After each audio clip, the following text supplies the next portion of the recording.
여러분 안녕하세요. 시방쇼의 자랑이죠. 우리 신변잡기 오늘 화요일 사전 녹화 시작하겠습니다. 와. 네. 오늘 사전 녹화 하고 있습니다. 네, 오늘 신독규 버전이죠. 홀로 독자 쓰고 있습니다. 왜 제가 사전 녹화를 하느냐? 많이들 궁금하실 텐데. 그리고 오늘은 화요일이죠. 화요일 소통 방송. 참 여러분들과 이렇게 살아있는 대화를 나누면서 서로 좀 이야기도 하면 좋을 텐데, 제가 오늘 사실 예비군 훈련을 와 있습니다. 예비군 제가 5년 차라서 아직도 군인이에요. 그래서 예비군을 지금 하고 있고, 아마 그 뙤양볕에 지금 아마 어디인가 산을 올라가고 있을 겁니다. 저도 아마 이 방송을 예비군 다 끝나고 한번 이렇게 보면서 뭐 댓글도 확인하고 하겠지만은, 아무튼 지금 저는 예비군 훈련 중이라는 거를 알아주시면 좋을 것 같고요. 그래서 우리 화요일날 방송을 어떻게 할까 이렇게 사전에 좀 회의를 하다가, 그래도 우리 방송을 쉴 수 없다, 사전에 녹화라도 해서 또 우리 시방세 분들에게 우리의 존재감을 알려야 된다 해가지고 오늘 이렇게 또 카메라를 켰습니다. 녹화 방송이라 뭐 살짝 어색하기는 한데, 그래도 뭐 오늘 준비한 내용들 좀 나누면서 또 여러분들께서 오늘 화요일 아침을 아주 힘차게 시작하시는데 도움이 되면 좋겠습니다. 마이크는 잘 나오죠? 마이크 잘 나오고요. 참 저도 요즘 많은 생각을 하게 되는 것 같아요. 요즘에 지금 나라가 많이 어수선하기도 하고, 한동안 이렇게 양 진영이 대립이 돼서 엄청나게 싸웠잖아요. 엄청나게 싸웠고 갈등을 했고, 또 갈등이나 분쟁을 풀어야 될 당사자인 정치권은 그런 뭐 통합이나 협치나 또 서로에 대한 존중, 관용 이런 게 전혀 없죠. 그래서 정치를 지켜보는 사람들이 너무 고통스러운, 그 저처럼 뭐 평론을 하거나 아니면은 정치를 앞으로 해보겠다라고 마음먹은 소위 미래 세대들, 젊은 사람들에게는 정치 그러면은 그런 거 왜 하냐, 그거 뭐더러 하냐, 이런 정치 혐오 내지는 뭐 무관심, 뭐 불신을 넘는 개념이죠. 그래서 이런 것들이 만연한 상황 속에서 저도 참 제가 진짜 무슨 낙을 누리겠다고 이 정치를 하는지에 대해서 늘 고민을 많이 하는 것 같습니다. 뭐 낙을 누리고 싶은 생각은 전혀 없고요. 그냥 저는 바람이 있다면 그래도 제가 태어난 대한민국, 그리고 우리 공동체, 특히 정치라는 것이 정치 그대로의 역할을 좀 했으면 하는 아주 소박한 마음으로 지금 정치를 제가 감히 제가 도전해서 시작하고 있는데, 뭐 막말로 저도 이렇게 정치를 할 수 있는 여건이라는 것이 조성이 안 됐더라면은 그냥 밖에서 저도 그냥 무관심했거나 아니면은 욕이나 하고 아마 그랬을 것 같아요. 저도 제 생업이 막 바쁘고, 또 뭐 예를 들어 돈을 많이 번다, 그럼 또 돈을 벌면서 또 시간을 또 써야 되는 일이니까 아마 못했을 거고, 만약에 뭐 결혼을 했다, 그럼 뭐 가정생활 하면서 상당히 참 제가 하고 싶은 거를 다는 못하고 살았겠다, 뭔가 이렇게 절제해야 됐을 것 같다라는 생각이 드는데, 참 저는 지금 이 시기에, 대한민국이 이 어려운 이 시기에 그래도 나름대로 어느 정도 정치를 할 수 있는 공간이 열려서 제가 저희 개인적인 것들은 많이 내려놓고 이 일에 좀 전력을 다하고 있습니다.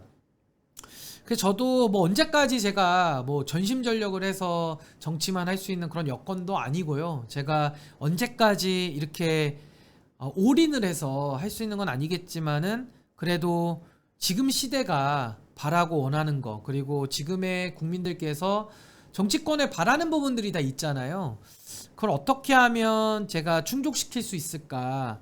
조금이라도 이 정치의 잘못된 흐름들을 좀 바꿔낼 수 있을까? 저는 거기에 대한 고민을 매일 하고, 또 제가 정당 바로 세우기를 운영하면서 정치에 관심 많으신 분들하고 많은 대화를 나누고 있잖아요. 그러니까 그분들과 함께 머리를 맞대면서 깊은 고민들을 많이 하고 지내고 있습니다. 요즘에 참 정치권을 바라보시면은 이제 화도 안 난다고들 많이 하시는데, 제가 오늘, 그러니까 어제자죠. 어제자 윤석열 대통령 국무회의 기사가 난 거를 좀 말씀드리자면은, 윤석열 대통령이 이제 을지연습 관련해 가지고 이런 얘기를 하셨대요. 가짜 뉴스와 위장평화 공세, 선전선동을 철저히 분쇄하고 국론을 결집하는 것이 무엇보다 중요하다. 이런 얘기를 하셨다 그러는데, 그러니까 북한에게 대한 위기감을 국민들이 다 갖고는 있죠. 근데 그거에 대해서 가짜뉴스, 위장평화 공세, 선전선동을 철저히 분쇄하겠다. 아마 이 이야기는 대한민국 내부에 대한 이야기 같아요. 제가 볼 때는 북한에 대한 뭐 경고도 아니고요. 뭐 북한이 요즘에 뭐 미사일 쏜 것도 없죠. 최근에는. 그래서 이것은 아무래도 북한을 겨냥은 한 메시지기는 하지만은 우리 사회를 향해서 가짜뉴스와 위장평화 공세와 선전선동을 철저히 분쇄하겠다. 참 저는 이런 얘기를 들으면은 가슴이 그냥 막막합니다. 대통령의 언어가 아니죠. 사실은 대통령은 국민 통합을 이루고 국가를 보위할 가장 큰 책임이 있는 분인데, 국론을 결집시켜도 모자랄 판에 이렇게 나서가지고 뭐 가짜뉴스, 위장평화, 뭐 선전선동 이렇게 이야기를 하는데, 아마 이것은 위장평화라는 것은 아마 문재인 대통령 겨냥한 것 같아요. 문재인 대통령 겨냥한 것 같은데, 당시에 저는 대북 정책이 상당히 잘못됐다라고 저는 비판을 많이 했습니다. 잘못된 거 맞고요. 저는 문재인 정부가 싫어서 정권을 바꾸자고 저는 했던 사람이고, 근데 윤석열 대통령은 좀 다르신 것 같아요. 왜냐하면 위장평화라는 걸로 문재인 정부를 공격한다면은 또 반복되는 얘기지만, 문재인 정부에서 검찰총장까지 지내시고 서울중앙지검장까지 하신 문재인 정부 출신 인사잖아요. 그러니까 자기가 소속됐던 집단에 대해서 이제 와서 이런 식으로 뭐 위장평화 뭐 이런 식의 공세를 하는 것은 저는 좀 맞지 않는다고 봅니다. 그럴 거면은 문재인 정부가 위장평화 공세할 당시에 문제 제기를 하시고, 당시에 그러면은 그 요직에 가시면 안 됐죠. 그 정부의 위장평화 공세를 하는 그런 집단에 몸을 담으시면 됩니까? 그래서 저 같은 사람은 문재인 정부를 반대했던 거예요. 근데 누구보다도 문재인 정부를 지지하고 그 안에 몸을 담았던 윤석열 대통령 입장에서는 이런 식으로 문재인 정권이나 민주당에 대해서 공격하면서 또 국론을 가른다? 이렇게 나오면 국민들 입장에서 얼마나 황당하겠습니까? 매우 황당하죠. 그래서 참 저도 황당함을 감출 수는 없는데, 지금 윤석열 대통령의 워딩을 들어보면 가짜뉴스, 위장평화 공세, 선전선동, 뭐 반국가 세력, 이것도 뭐 괴가 맞닿아 있을까요? 결국에 자유총연맹 가서 반국가 세력들이 많다라고 엉뚱한 연설을 했고, 그 이후에 광복절 경축사에서도 전혀 그 TPO에 맞지 않는 굉장히 시대착오적이고 마치 그 빨갱이 색출하듯이 그런 워딩들을 늘어놓고 있는 대통령이 지금까지도 미국에서 돌아와서도 이런 가짜뉴스, 위장평화 공세, 선전선동을 분쇄하겠다라는 상당히 분열적인 언어만을 반복해서 쓰고 있기 때문에, 이것이 저는 윤석열 대통령이 가지고 있는 한계 내지는 그분이 갖고 있는 모든 사상적 배경이 이제는 다 표출이 됐다, 저는 이렇게 생각을 합니다. 그렇다면은 이런 소신과 이런 생각을 가지고 계시는 분이 왜 문재인 정부에는 그렇게 몸을 4년 동안 담으셨는지가 저는 잘 이해가 되지 않아요.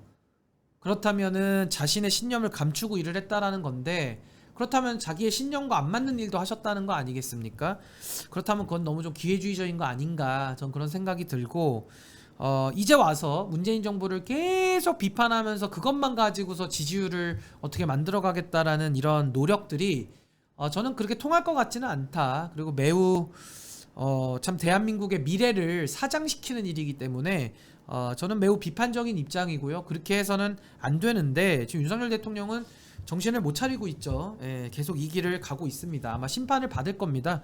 저는 심판을 받을 짓을 하고 있기 때문에 이거는 국민들의 엄중한 좀 심판만이 기다리고 있을 것이다. 뭐 이렇게 계속 가십시오. 가시면 자기 지지자들을 배신하는 거기도 하지만은 결국 보편적인 국민들, 전체 다수의 국민들이 이런 시대 정신과 이런 수준의 인식에 동의를 하겠습니까?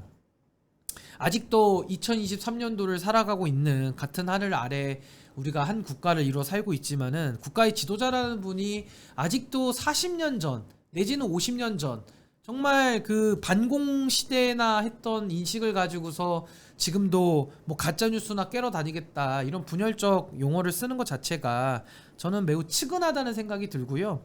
그리고 가짜냐 진짜냐 뭐 선전이냐 선동이냐 이런 단어를 대통령이 왜 씁니까? 대통령이 쓸 수 있는 단어가 아니고 가짜인지 선전 선동인지 위장인지 여부는요 국민들이 평가합니다. 그게 여론이고 그게 민주주의입니다. 국민들이 평가하고 있어요. 그걸 대통령이 나서서 뭐는 진짜고 뭐는 가짜다. 어떤 건 선전이고 어떤 건 선동이고 어떤 거는 참이고 거짓이고 그걸 가르쳐주는 선생님이 아닙니다. 근데 지금 윤석열 대통령은 그럴 능력도 안 되면서 굉장히 큰 착각에 빠져 있는 것 같아요. 저는 참 이런 현실을 매우 안타깝게 바라보고 있고 이걸 좀 고치기 위해서 지금 노력을 많이 하고 있습니다. 그래서 제가 오늘도 예비군 훈련 가면서도 제가 영상을 하나 남겨놓고 가야겠다 이렇게 해서 오늘 영상 찍고 있고요. 뭐 저같이 군까지 다 갔다 오고 예비군까지 하고 있는 사람에게 군대도 안 갔다 오신 분들이 뭐 가짜뉴스, 위장평화, 선전선동 이런 말씀은 못 하실 거예요. 그죠? 저는 군의 의무를 지금 하고 있으니까 저의 뭐 애국심이나 국가적 정체성을 의심은 못 하시겠죠? 근데 참 같은 진영에 있으면서도 생각이 다르다는 이유만으로 너는 보수가 아니야. 너는 참칭 보수야. 너는 가짜 보수야. 이런 식으로 낙인을 찍는 저는 이 무리들에 대해서 저는 심각한 분노를 느끼고요. 정말 이런 식으로 민주주의를 말살시키는 거에 대해서는 제가 물러설 마음이 1도 없습니다. 예, 끝까지 제가 이건 싸워 나갈 것이고 참 이분들은 더 이상 정치 주류 기득권을 감당할 만한 저는 자격이나 능력이 없지 않는가 전 그렇게 평가를 합니다.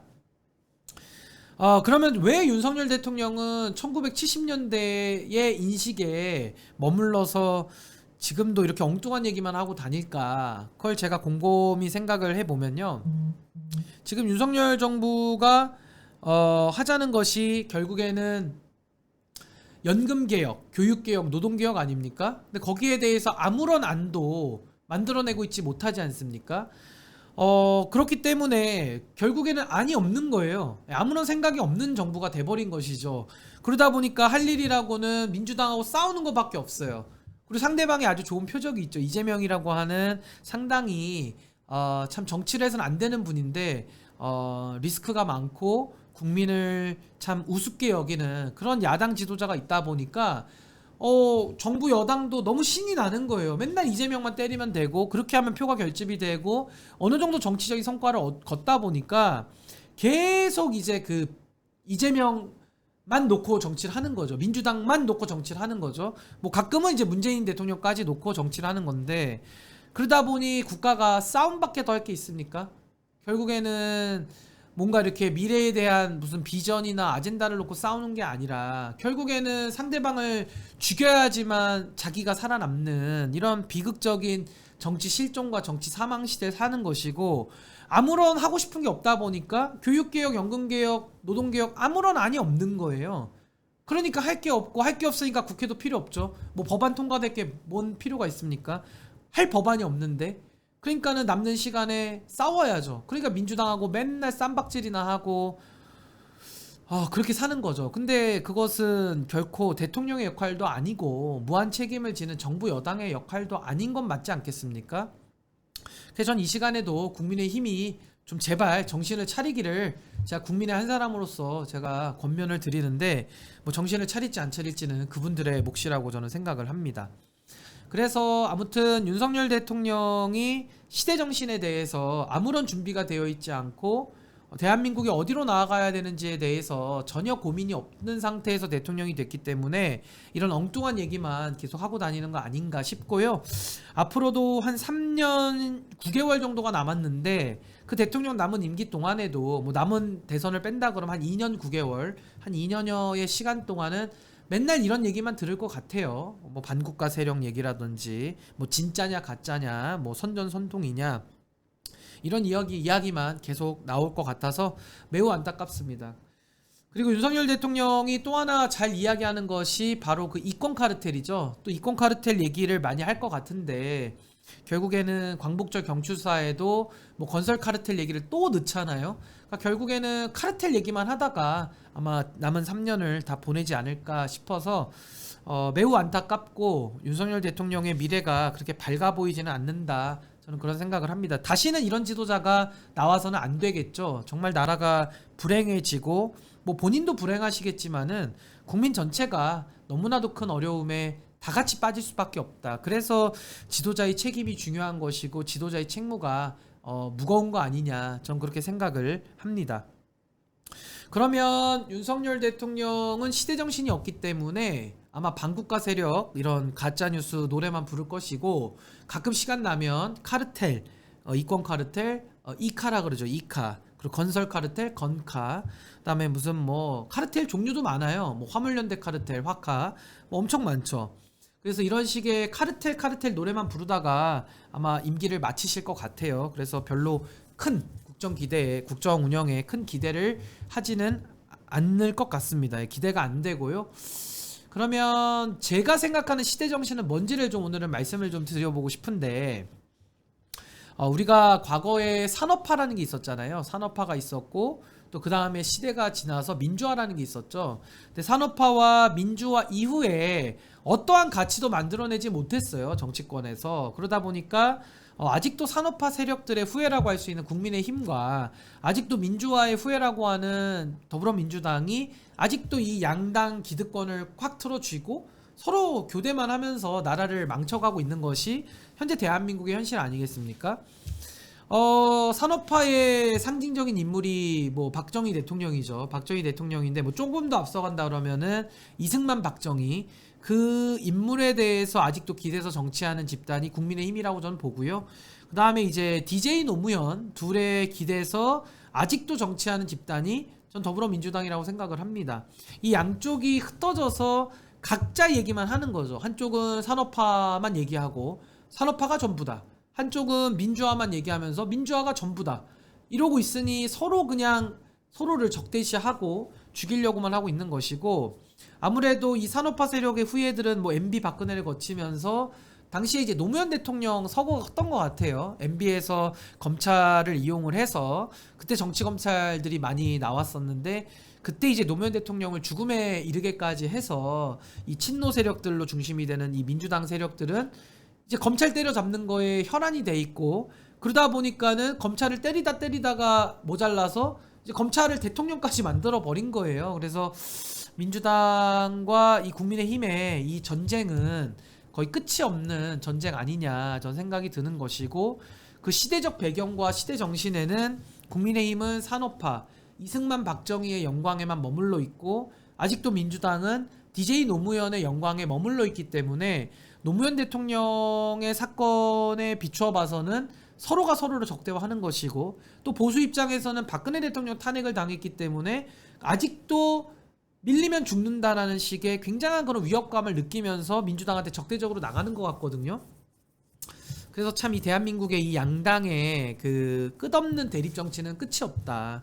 근데 보수에다가 제가 꼭 하고 싶은 얘기가, 아니 박근혜 대통령 그렇게 눈물 뚝뚝 흘리면서 울던 분들이 결국에는 윤석열 대통령이라고 하는 박근혜 대통령을 가장 무리하게 수사를 했던 정치 검사 중에 끝판왕이죠. 뭐 김진태 지사 같은 분은 의원 시절에 역대 최악의 정치 검사라고 얘기한 것도 이미 남아 있고 한데, 참 그런 분을 대통령으로 와서 세우는 이 보수 정권의 멘탈리티는 저는 참 놀랍습니다. 놀랍고 이게 가능하구나 싶고, 그래서 반대로도 가능하겠죠. 뭐 윤석열 대통령을 위시로 하는 세력과 나머지 사람들이 또 힘을 합치는 것도 가능하겠지만은 저는 참 이해가 되지는 않습니다. 예, 박근혜 대통령을 그렇게 지지했던 분들이 어쨌든 윤석열 대통령 세워가지고 또 권력을 한번 잡겠다 이런 거니까 그 안에는 얼마나 많은 모순이 내재돼 있는가, 저는 그 부분에 대해서는 지적을 하지 않을 수는 없을 것 같고요. 그러면 제가 생각하는 시대 정신은 뭐냐면은, 저는 산업화와 민주화를 이을 다음의 시대 정신으로 저는 다원화가 필요하다고 생각을 합니다. 다원화. 다원화라는 시대 정신이 저는 꼭 필요하다고 보는데요. 다원화에는 세 가지가 있어요. 제가 생각하는 다원화는 세 가지인데, 하나는 국제화입니다. 국제화라는 게 있고, 두 번째는 분권화입니다. 분권하고 세 번째는 융복합화가 꼭 필요합니다. 다원화를 이루기 위해서는. 이 다원화라는 게 생각해 보시면 뭐 다극화라고 볼 수도 있고요. 양당의 기득권 구조와는 반대되는 얘기입니다. 예, 쉽게 말해서 우리가 다원화라는 것이 익숙치는 않기 때문에 지금의 현존하는 것과 반대라고 설명하면 이해가 더 쉽거든요. 그러니까 지금처럼 양당이 적대적으로 공생해서 서로 못하게 경쟁을 하는 것은 다원화에 배치되죠. 그러니까 시대 정신에선 안 맞는다고 봅니다. 근데 제가 생각하는 다원화의 시대 정신은 이제는 이 양당의 주류 기득권이 물러나고 그 안에서 다양한 가치와 비전이 서로 경쟁하는, 그러면서 국민들이 선택할 수 있는 권리가 보장받고 이제는 정치도 다양한 주체들이 나와서 함께 경쟁하는, 저는 이런 시대를 꿈꾸거든요. 그래야 국민들이 주도권을 갖고 힘을 가지고 이 나라를 바꿀 수가 있는 겁니다. 그래서 저는 다원화라는 가치를 제안을 드리고요. 먼저 설명드릴 국제화라는 가치는 매우 중요한데요.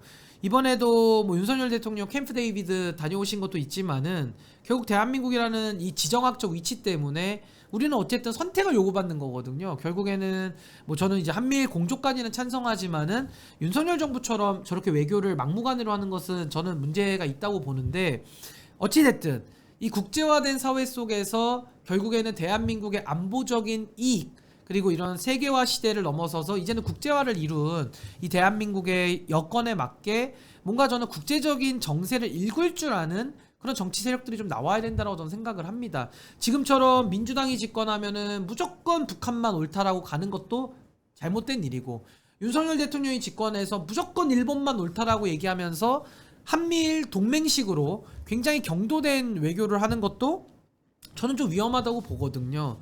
그래서 국제화라는 가치 속에서 다원화, 다원 외교, 그리고 다원화된 정치 세력들이 정말로 이런 국제적인 안보 위기를 해결할 수 있는 여러 가지 국가 전략을 짜는, 저는 이런 국제화의 전 시대에 맞는 리더십의 교체가 있어야 된다라고 저는 보고요. 국제화라는 것이 YS 대통령이 만들었던 세계화와는 조금 다른 개념입니다. YS 대통령은 세계화를 통해서 결국에는 대한민국의 글로벌리제이션을 문을 여신 분이고, 지금은 우리가 강대국이 돼서 결국에는 국제사회에서 역할을 해야 되는데, 이 역할을 수행하기 위해서는 윤석열 대통령 같은 이런 과거 산업화의 정신을 갖고 있는 시대 착오적인 인물 가지고는 저는 감당해내기 어렵다. 전 이렇게 보고, 결국에는 다원화의 가장 중요한 가치는 저는 국제화다, 이렇게 말씀을 드리겠고요. 두 번째는 분권화입니다. 분권화인데 분권화도 다원화를 전제로 합니다. 결국에는 대한민국의 이 제왕적 대통령제를 해결하기 위해서라도 분권이 필요한데, 이 분권을 하기가 되게 어렵거든요. 지금도 개헌하자고 하지만은 개헌이 쉽게 됩니까? 개헌이 쉽지 않죠. 합의안을 만들기가 매우 어렵고, 뭐 개헌까지 갈 것도 없고, 지금 선거제도 개혁하자는 것도 어려워서 못하고 있잖아요. 저는 정치인들이 맨날 개헌 이런 얘기는 저는 정치적 수사에 불과하다, 이렇게 보고, 그럼 어떻게 분권을 이룰 것이냐라고 묻는다면은, 그래도 대한민국의 헌법에는 지방자치 조항이 들어가 있어요. 이미 들어가 있기 때문에 저는 그 조항을 활용을 해서 지방에다가, 지방자치단체에다가 저는 조직과 예산과 권한과 저는 자율권을 부여해주는 그런 지방자치를 해야 된다고 봅니다. 그래서 지방분권을 토대로 한 지방발전 전략을 써야 된다고 보는 것이고, 이것이 민주당과는 어떻게 다르냐면요, 민주당은 분권이라는 얘기를 많이 하지만은 실질적으로 분권을 하지 않았습니다. 민주당은 문재인 대통령 시절에도 누구보다 제왕적으로 했고요. 결국에는 청와대가 중심이 돼서 그때도 국민을 갈라서 통치를 했죠. 저는 문재인 대통령을 위시한 이 민주화 세력들도 저는 거짓말만 하고 있는 거예요. 매일 거짓말만 하고 있는 건데, 민주당에서 얘기했던 지방분권 전략은 지방균형발전론이었습니다. 그 지방균형발전이라는 건 뭐냐면은 권한은 안 주고요, 그냥 기관만 내려보내는 거죠. 그래서 공공기관 나눠먹기 식으로 어느 한 지역을 둘러싸고, 뭐 한전은 뭐 나주로 가고, 뭐 한국전력 기술은 뭐 김천으로 보내고, 막 이런 식으로 다 찢어먹기 식으로 했거든요. 그렇게 해서는 지방분권도 아닐 뿐만 아니라 저는 지방화 시대를 열 수가 없다, 저는 이렇게 생각이 들고, 제가 생각하는 지방분권은 행정구역 대개편을 전제로 하고요, 그 개편 위에서 저는 분권이라는 권한을 적극적으로 이양하면서 이 제왕적 대통령제도 해결을 하고, 지방에다가 권한을 넘겨주면 그 권한에 대한 책임을 물을 수가 있거든요. 그래서 행정구역 대개편을 전제로 해서 권한을 넘겨주면 그 권한을 가지고 각 지역에서 힘을 가지고 그 권한을 가지고 발전을 시키는 거죠. 그 중앙정부는 도와주고 이렇게 하면서 저는 각 지역들이 저는 권한을 가지고 경쟁하면서 서로 살기 좋은 대한민국을 만드는 건강한 경쟁을 했으면 좋겠습니다.